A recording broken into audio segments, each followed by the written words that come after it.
Wij zijn het Chantico Hoekse Waard uit de Hoekse Waard. Wij bestaan inmiddels zo'n bijna 10 jaar, dus we zijn aan een lustrum toe. En we hebben al aardig bekendheid in Nederland, mede natuurlijk dankzij TV Oranje. Dankjewel jongens. En nu is het zo dat voor het wereldkampioenschap voetbal in Zuid-Afrika, daar hebben wij een lied op gemaakt. Ja, we hebben op het succes van het grote klutslied hebben we een variant gemaakt. Dat is het Oranje Klutslied. En daar hebben we in ieder geval bij TV Oranje geweldig mee gescoord.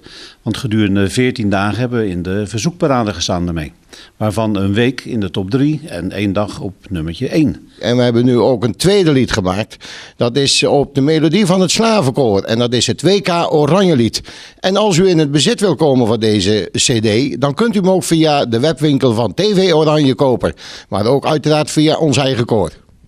Worden we kampioen jongens? Ik heb daar het volste vertrouwen in.